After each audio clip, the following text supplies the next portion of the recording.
유대인의 미드라시라고 하는 구약 성경을 해석하는 해석서가 있습니다.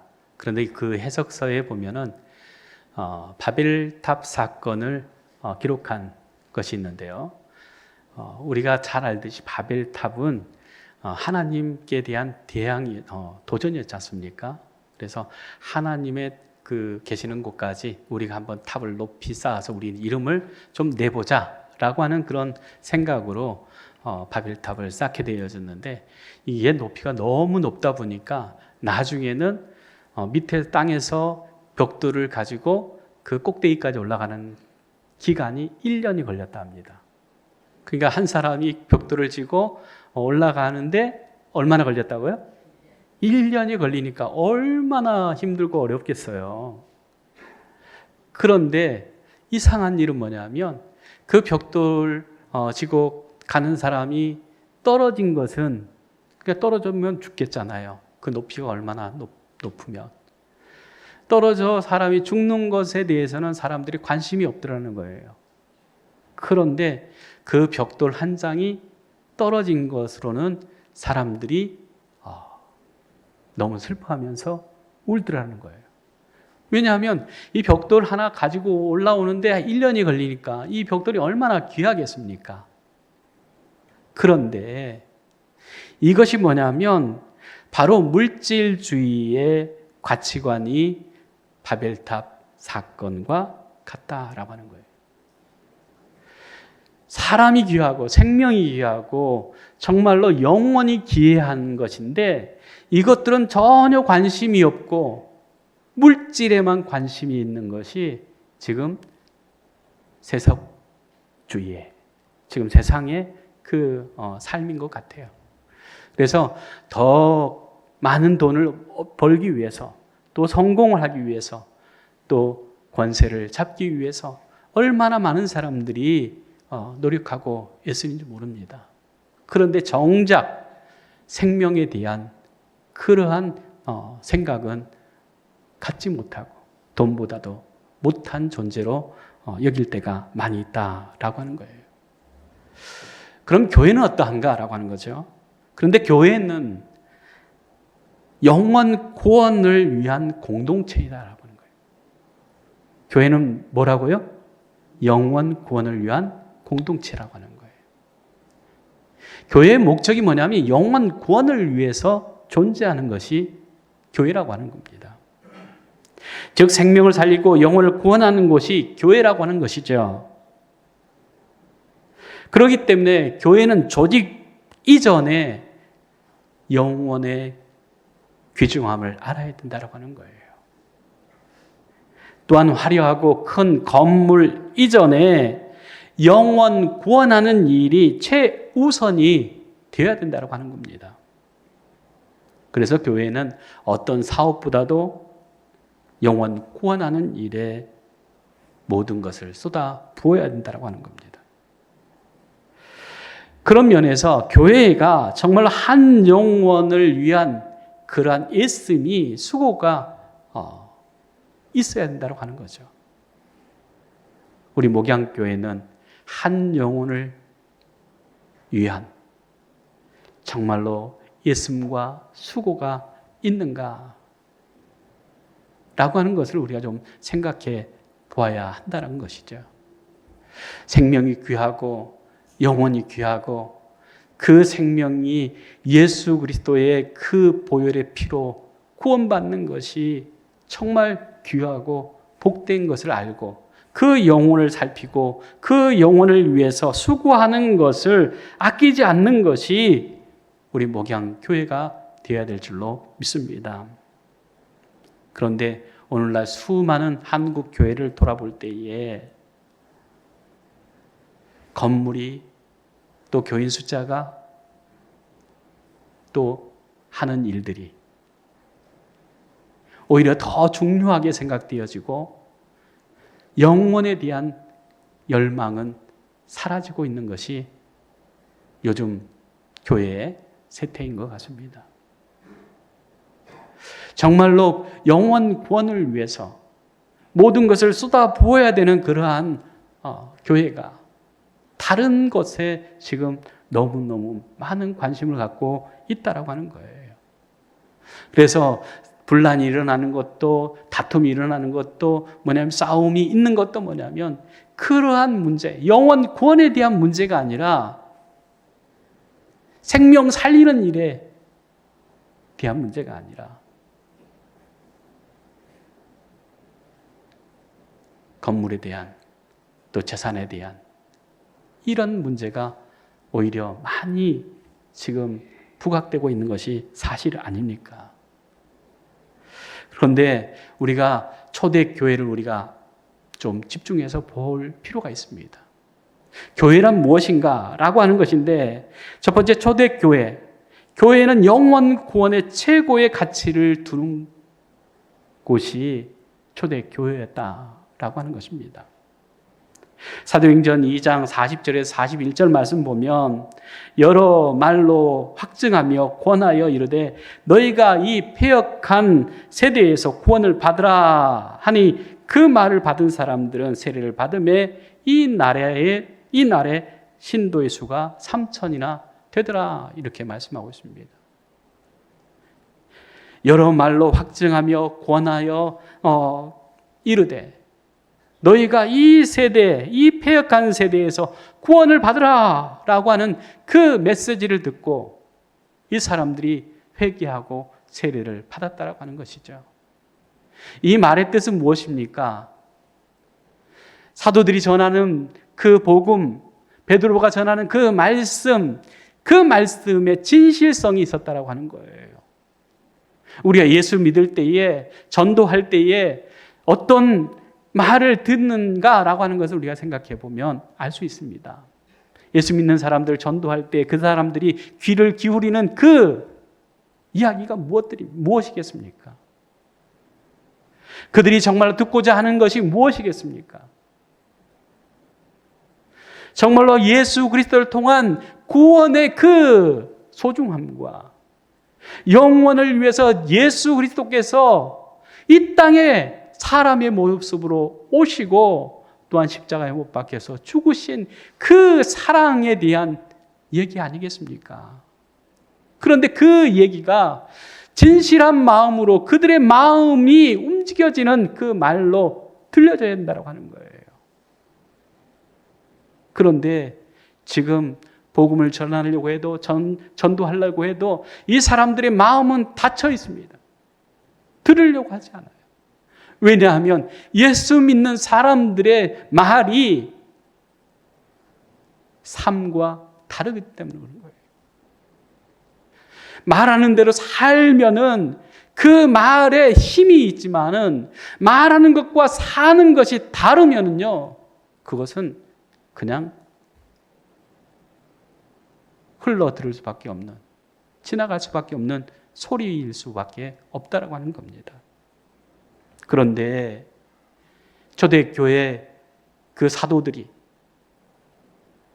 정말 예수 그리스도에 대해서 증거할 때에 그 증거하는 내용이 정말로 그들의 삶 속에서 이루어지고 나타나고 있다라고 하는 것을 깨닫기 때문에 이 패역한 세대에서 너희가 회개하고 구원받으라 라고 하는 그 말을 흘려보내지 않았다라고 하는 거예요. 그리고 어떻게 하면 우리가 구원을 받을 수 있을까? 그래서 세례받는 사람들이 많아졌는데 하루에 회개하고 돌아온 사람이 3,000이나 되었다라고 하는 것입니다. 47절에 또 이렇게 말씀합니다. 하나님을 찬미하며 온 백성이 칭송을 받으니 주께서 구원받은 사람을 날마다 더하게 하시니라 말씀합니다. 여기에 우리가 주목해야 될 부분이 있습니다. 주께서 구원받은 사람을 날마다 더해 주시는 교회가 뭐냐면 초대교회에 따라가는 거예요. 전도는요, 내가 하는 것 같지만 내가 하는 게 아니에요. 하나님께서 그 마음을 움직여 주시고 그 마음을 이끌어 주셔야 된다고 하는 거예요. 오늘 말씀에도 보면은 주께서 더해 주시는 그 복이 있어서 초대교회가 부흥하고 성장할 수 있었다라고 하는 것이죠. 주님께서 어떤 교회에 구원받는 사람을 더해 주시겠습니까? 정말로 영원을 사모하고 영원을 위해서 애쓰고 수고하는 교회에 하나님께서 그 영혼들을 붙여주실 거 아니겠습니까? 예수님께서 이 땅에 오신 이유가 무엇입니까? 양에게 생명을 주고 더 풍성하게 주시기 위해서 예수님께서 우리 세상에 오셨습니다. 그 예수님의 그 마음을 알고 하나님의 그 마음을 알고 아버지의 그 마음을 알고 정말로 한 영혼을 위한 수고와 예수 믿고 기도가 있는 교회에 하나님께서 더해 주시는 복이 있을 줄로 믿습니다. 교회 문제의 전문가인 이 라인 쉴러라고 하는 사람이 있습니다. 이 사람이 교회에 대한 연구를 하는데 교인들이 교회에 대한 무슨 기대와 소망이 있을까라고 하는 그런 생각을 갖고 이제 조사를 해본 거예요. 그런데 그 조사의 결과가 뭐냐면 첫 번째, 목사님들의 수준 높은 설교. 두 번째, 영혼을 울리는 찬양, 은혜로운 찬양. 그리고 교회에서 그냥 예배만 드리는 것이 아니라 교회를 통해서 그 서로 교제하고, 즉 사업하는 사람들은 교회 안에서 지금 사업에 도움이 되는 사람들을 만나고 그 사람들과 교제하는 것, 그것을 원한다라고 하는 거예요. 더 나아가서 충분한 크기의 친교실. 그러니까 교회 지으면은 각 부서에서 우리 방 주세요 그렇게 요청을 한다고 그래요. 그거 하다 보면 교회가 얼마나 커지겠습니까? 근데 형편은 그게 안 되니까는 할 수 없는 거죠. 우리 목양교회도 마찬가지예요. 저희가 너무 가슴 아픈 게 뭐냐면 우리 성도님들이 예배 마치고 조금 이렇게 여유 있게 교제하고 서로 이제 기도 제목도 나눌 수 있는 그러한 공간이 좀 있으면 좋겠는데 이게 없는 거예요. 그래서 너무 가슴 아파요. 그런데 어디 교회나 다 그래요. 뭐 큰 교회라고 넉넉하다, 뭐 충분하다 이게 아니죠. 그러나 교인들은 늘 원하는 것은 우리 부서에 지금 그 친교실이 있었으면 좋겠다라고 하는 그런 생각이라고 하는 겁니다. 또 깨끗하고 좋은 식당. 교회 오면 좀 먹어야 되지 않습니까? 이게 교회에 와서 먹는 그 밥이 얼마나 맛있는지 몰라요. 다른 데서 먹는 것보다 훨씬 맛있어요. 그래서 교회에 오면 기대하는 게 먹는 거 좀 이렇게 식당에서 충분하게 나누며 그 교제하면서 식탁을 나누고 싶은 생각을 한다라고 하는 거죠. 또 아이들이 있는 가정들은 뭐냐면 아이들이 와서 안전하고 정말 시설 좋은 그런 환경 속에서 예배를 드렸으면 좋겠다라고 하는 생각을 하는 거죠. 또 뭐냐면 충분한 주차장. 교회에 왔는데 요즘 다 차들이 있으니까 교회에 왔는데 이 주차하기 너무 힘들어요. 그러니까는 주차가 힘드니까 교회에 가지 말자라고 하는 사람들도 있는 것이 사실입니다. 또 뭐냐면 깨끗한 화장실 이런 것들이라고 하는 거예요. 그러니까 교인들이 원하는 그러한 교회가 이런 교회예요. 그런데 사실 그런 모든 것을 갖춘 교회가 얼마나 되겠습니까? 그런데 이분인 라인 실러가 생각하는 게 뭐냐면 초대교회는 그러면 어떤 교회였을까? 교인들이 원하는 그런 충분한 그 시설과 안락한 그 교제가 있을 수 있는 그런 공간이 충분한 교회였는가? 주차장이 있었을까? 그때는 차가 없었으니까 또 뭐 그 주차가 필요 없었겠지만, 그러나 편리하고 편안한 그런 곳을 원한다라고 하는 거죠. 그런데 초대교회는 아무런 것이 없었다라고 하는 거예요. 그럼에도 불구하고 빽빽하게 그 교회를 채웠다라고 하는 겁니다. 제가요, 목회하다가 이렇게 이제 다른 교회로 이렇게 옮기면서 조금 이제 텀이 있었어요. 그래서 그 텀에 뭐 좀 할까라고 생각하고 뭐 다른 교회에서 예배 드리는 것이 그렇게 목회자들한테는 뭐 기회가 많지 않지 않습니까? 요즘 뭐 인터넷으로 보고 뭐 그런다고 하지만은 교회에 가서 현장 예배를 드릴 수 있는 교회는 성도님보다 훨씬 더 없어요. 매일 이제 예배를 인도해야 되니까.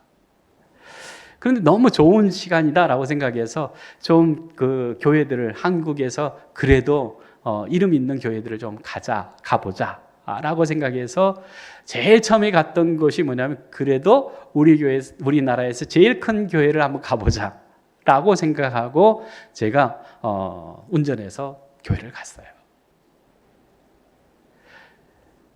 그런데 이 교회를 가니까는 본당 문이 닫혀 있는 거예요.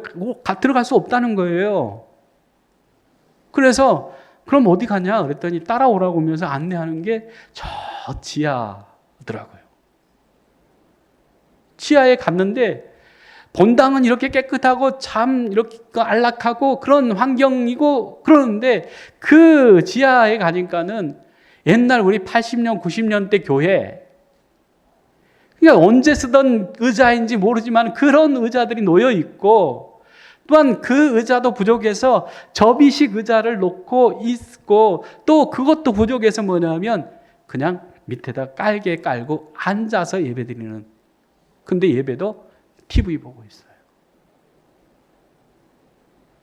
그런데 이러한 그 환경, 이런 열악한 곳에 왜 교회 성도들이 모이나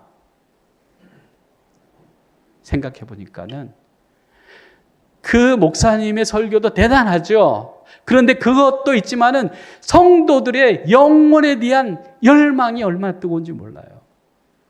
구역이라고 그러죠. 처음 구역이 생긴 곳이 그거예요.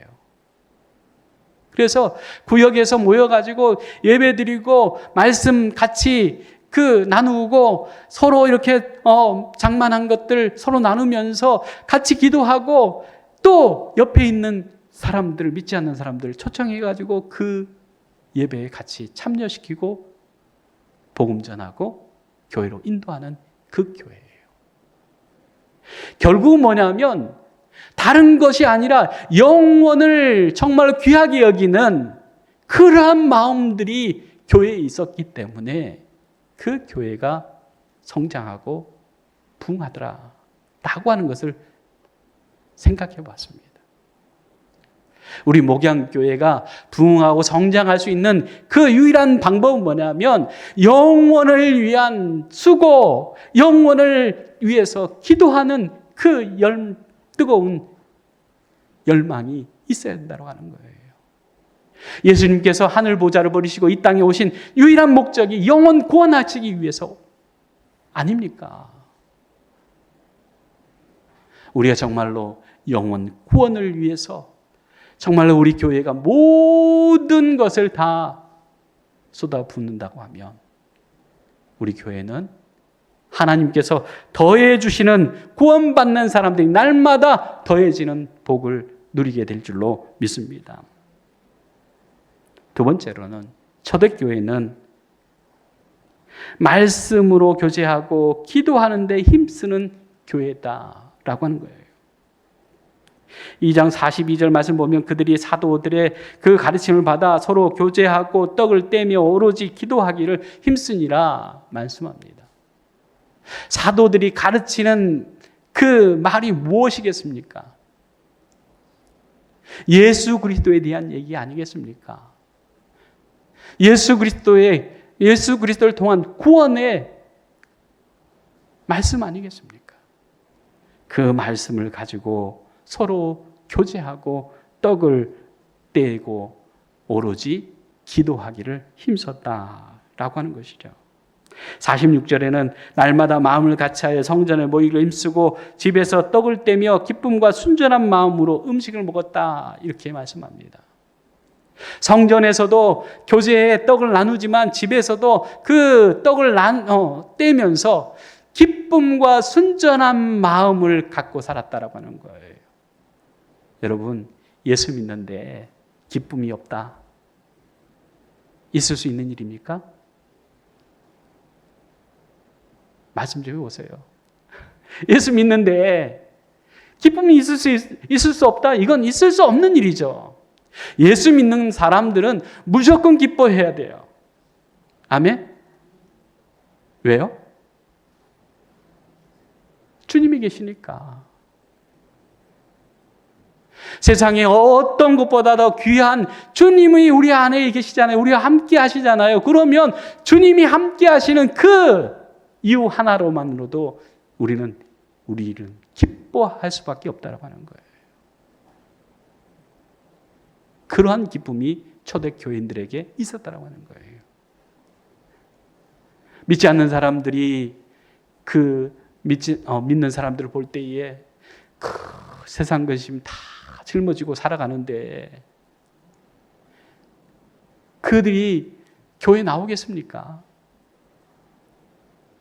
아무것도 없고 정말 슬퍼하고 힘들어하고 정말 고통 가운데서 주저앉아 있어야 되는데 그들이 그렇게 살지 않고 세상 사람들과 같지 아니하고 정말로 그러한 삶이 우리에게 있다 할지라도 뭐냐면 기뻐하고 즐거워하면서 하나님께 영광 돌리며 살아갈 때 뭐냐? 저 사람들에게는 뭐가 있어서 저런 삶을 살 수 있냐? 그렇게 도전을 받아야 될 거 아니에요. 나도 힘들고 어려운데 내 근심과 걱정과 염려가 예수 믿으면 교회에 가면 해결될 수 있을까라고 하는 그런 기대와 소망이 있어야 되는 거 아니겠습니까? 우리 목양교회 성도님들은 누구를 만나든지 언제 만나든지 기쁨의 사람들 되기를 간절히 주의 이름으로 축원합니다. 또한 순전한 마음, 깨끗한 그 영혼의 그 심령이 바로 튀었다라고 하는 거죠. 그 사람 만나면 정말로 마음이 깨끗해. 세상 사람들은 그렇지 않는데 저 사람에게는 거짓말이 없어. 정말 진실해. 정말 믿을만해. 저 사람의 말이라고 하면 나는 믿어. 팥으로 매주를 쓴다고 그래도. 이 정도 돼야 교회 나가자라고 했을 때 나올 수 있는 거 아니겠어요? 그런데 요즘 우리들의 믿는 사람들의 삶이 어떻습니까? 믿는다 하면서도 세상 사람들과 똑같이 살아요. 없는 거 불평하고 원망하고 가진 것 감사하지 못하고 만족하지 못하고 그렇게 사는 사람들을 볼 때에 정말로 교회 나오고 싶은 마음들이 있겠냐라고 하는 거죠. 그런데 우리 믿는 사람들은 하나님 앞에 내가 기도하고 간구하면 하나님께서 들으신다라고 하는 그 믿음이 있고 해결해 주신다라고 하는 그런 믿음이 있기 때문에 근심과 걱정과 염려하지 않고 염려를 다 주께 맡겨버리고 우리는 우리와 함께 하시는 주님으로 기뻐하며 즐거워하며 말씀 안에서 교제하고 순전한 마음으로 살아가게 될 줄로 믿습니다. 세 번째는 초대교회는 사랑이 넘치는 교회였다고 하는 거예요. 뭐가 넘치는 교회였어요? 교회는 사랑이 있어야 돼요. 즉 상처받고 위로받기 위해서 교회에 왔는데 교회에서 위로받지 못하고 사랑받지 못한다고 하면 교회에 나오지 않는다라고 하는 거예요. 그런데 초대교회는 그 사랑이 넘치는 교회였다라고 하는 거예요. 얼마만큼 사랑이 많은 교회였느냐? 44절에 46절 말씀 보면 믿는 사람이 다 함께 있어 모든 물건을 서로 통용하고 모든 물건을 어떻게 했다고요? 서로 통용했다는 거예요. 또 재산과 소유를 팔아 각 사람의 필요를 따라 나눠줬다라고 하는 거예요. 여기에 잘 사는 사람, 못 사는 사람이 없는 거예요. 모든 것을 다 통용하고 또한 자기 것이 없는 그러한 삶 가운데 서로 필요한 대로 가져가다가 쓸 수 있는 그러한 곳이 교회였다라고 하는 거예요. 또 마음을 같이하여서 성전에 모이기에 힘썼다. 교회라고 하는 것이 이러한 곳이 될 때에 오지 말라고 해도 올 수밖에 없는 거 아니에요. 그래서 정말로 우리 목양교회는 정말 믿지 않는 사람들이 또 믿는 사람들이 와서 정말로 기뻐하고 즐거워하면서 서로 나누고 베풀고 사랑하면서 그렇게 사는 그러한 교회 될 수 있기를 원합니다. 예전에 주 253년에 로마 황제가 기독교를 박해를 많이 했어요. 그런데 이 왕이 이렇게 교회를 보니까는 뭐가 그렇게 많길래 막 나누고 베풀고 그렇게 하면서 그렇게 사나. 교회에 도대체 돈이 얼마나 많아? 이게 생각될 거 아니에요. 그래서 돈 관리하는 그 로렌스라고 하는 그 사람을 불렀어요. 그 존말할 때 뭐 하라는 거예요? 교회에 있는 재산 다 내놔. 네가 관리하는 거 다 아니까 다 내놔. 그러니까 이 로렌스라고 하는 이 사역자가 3일간의 며칠이요? 3일간의 여유를 주십시오. 그러면 당신이 원하는 거 다 드리겠습니다. 그러니까 보냈어요. 근데 이분이 와가지고 교회 그 창고를 열고 가난하고 헐벗는 사람들, 고아와 가부들 다 불러가지고 필요한 대로 가져가라. 다 나눠줘 버렸어요. 그리고 3일이 됐어요. 로마 관리들이 왔겠지 않습니까? 그때 문을 열어줬어요. 문을 열어주니까는 그 창고에 뭐가 있겠습니까? 이미 다 가져가 버리고 텅 비워야 되죠. 그런데 거기에 가난한 사람들, 고아와 가부들이 가득 있는 거예요. 그러니까 이 사람들이 와가지고 이거 뭐냐라고 하니까는 우리 교회의 보물들입니다. 이 사람들이 교회의 보물들입니다.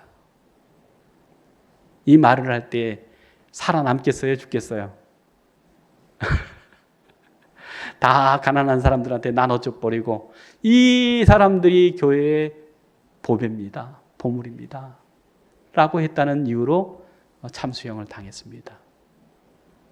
우리가 정말로 하나님의 은혜, 하나님의 그 사랑을 우리가 생각한다고 하면 다른 것이 아니라 영혼을 귀하게 여기고 또한 그 영혼들을 사랑하는 그러한 일에 최선을 다하는 교회 될 때에 교회가 부흥하고 성장하는 교회가 될 줄로 믿습니다. 네 번째는 초대교회는 백성에게 칭찬받는 교회였다라고 하는 거예요. 이러한 일을 할 때에 주목하는 것이 뭐냐면 믿지 않는 사람들이 교회를 더 연구하는 거예요. 더 들여다봐요. 47절 말씀 보면 하나님을 찬미하며 온 백성에게 뭘 받았습니까? 칭송을 받았다라고 하는 거예요. 그러니까 이 믿지 않는 사람들이 교회를 보면서 야 교회 다르네? 뭐 이렇게 사랑이 많아? 아무나 할 수 없는 일인데 자기 걸 다 팔아서 교회에 드리고 자기 필요한 만큼 가져가라. 이런 일이 뭐 세상에 어디 있겠습니까? 그런데 교회가 그걸 하거든요. 그리고 또한 그들이 다 줘버리고 아무것도 없는데도 불구하고 기뻐하면서 순전한 마음으로 깨끗한 마음으로 정말 정직하게 살아가는 거예요. 이것을 보면서 백성들이 교회를 어떻게 해요? 칭송하는 거예요. 칭찬하는 거예요. 그때에 주께서 구원받는 사람들을 날마다 더해 주셨다라고 하는 이 말씀을 우리가 주목해야 될 줄 믿습니다. 사람들에게 세상에서 손가락질 받는 것이 아니라 세상 사람들이 이런 일이 있을 수 있나라고 하는 그러한 일들이 교회에 있을 때에 정말로 교회가 하나님 주시는 은혜로 성장하게 되어졌다라고 하는 것을 말씀해 주고 있습니다. 스바냐서 3장 20절 말씀 보면 내가 그때에 너희를 이끌고 그때에 너희를 모을지라 내가 너희 목전에서 너희의 사로잡힘을 돌이킬 때에 너희에게 천하 만민 가운데서 명성과 칭찬을 얻게 하리라 말씀하고 있습니다. 하나님께서 하나님의 나라와 하나님의 뜻을 이루기 위해서 영원 구원을 위해서 최선을 다하는 교회에 하나님께서 칭찬과 명성을 우리에게 주실 줄로 믿습니다. 목양교회는 다르구나. 예수 그리스도의 생명으로, 그 생명의 능력으로, 그 생명의 풍성함으로 영원 구원을 위해서 힘쓰고 애쓰는 그러한 교회, 그러한 교회로 소문날 수 있는 교회가 되기를 원합니다. 지금은 작습니다. 미약합니다. 그러나 하나님께서 주시는, 더해 주시는 은혜가 있어지면 우리 목양교회 힘 있는, 능력 있는 그리스도의 복음의 전초기지로 선교에 앞장서는 교회로 세상의 빛과 소금의 역할을 감당하는 교회가 되어질 줄로 믿습니다. 마지막 제가 준비한 게 있습니다. 이것은 퍼포먼스 중에 하나예요. 플래시몹이라고 그 퍼포먼스를 이렇게 하는데 오늘 좀 준비한 것은 뭐냐면 우리 64장에 나와 있는 기뻐하며 경배하세. 그 찬양의 작곡자가 누군지 아세요? 베토벤이 베토벤. 이 교향곡 몇 번인지 아십니까? 9번. 9번이에요. 9번 교향곡이 이때까지 있었던 모든 교향곡 중에 최고의 작품이라고 할 수 있는 이 곡이 베토벤의 그 교향곡 9번인데 그 9번에다가 그 곡을 붙여서 뭐냐면 기뻐하며 경배하세 영광의 주 하나님, 이 찬양이 이제 불려지는데 이 처음 시작하는 이 것들을 좀 보면은 처음에는 되게 그 엉성해요. 뭐냐면 콘트라베이스 하나 들고 있는 머리 빡빡 깎으신 아저씨가 하나 치는데 아이가 와가지고 그 모자에다가 유럽 같은데 이런 데를 보면 그렇게 이제 하는 데가 많이 있잖아요. 그래서 모자에다가 동전 하나를 딱 넣으면서 시작됩니다. 우리 같이 한번 보겠습니다.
어떻습니까? 처음에는 아무도 관심이 없었죠. 자기 일에 그냥 열중하고 있었어요. 그런데 한 사람, 두 사람 모여들어서 이게 큰 오케스트라가 됐을 때에 함께 그 기쁨의 찬양을 하는 그 모습들을 보면서 교회가 이런 모습이 되어야 되지 않는가라고 하는 거예요. 우리 목양교회가 정말로 주님 주신 그 사명들을 깨닫고 영혼 구원을 위해서 애쓰고 힘쓸 때 처음에는 힘들고 어려울 수 있지만 그러나 이 일이 함께하는 사람들이 생겨나고 함께하는 이 일이 기쁨이 되어졌을 때에 자기 일에 바빴던 사람들이 오히려 한 무리가 되어져서 같이 기쁨의 찬양을 올릴 수 있는 그러한 놀라운 일들이 있어지는 것을 볼 수 있습니다. 하나님께서는 우리 목양교회를 통해서도 하나님의 아름다운 하모니가 구원의 역사의 그 기쁨이 증거되고 나타나게 될 줄로 믿고 계신 줄 믿습니다. 우리의 헌신, 우리의 기도, 우리의 그 영혼에 대한 사랑을 주님께서는 원하시고 그 원하시는 그 뜻대로 우리가 살아갈 때에 아름다운 역사를 이루어 주실 줄로 믿습니다. 기도하겠습니다. 사랑의 하나님 참 감사합니다. 영원을 울리는 영원 구원의 그 기쁨의 열매가 하나님 우리 목양의 모든 가족들을 통해서 나타나기를 원합니다. 있는 곳에서 그리스도의 그 온전하신 뜻을 증거하고 나타내므로 그 소리를 듣고 그 간증을 듣고 그 말씀을 듣는 자들이 날마다 교회로 주님의 구원으로 나오는 놀라운 구원의 역사가 교회를 통하여서 날마다 나타나는 교회 되게 하여 주시옵소서. 예수님의 이름으로 기도드리옵나이다. 아멘.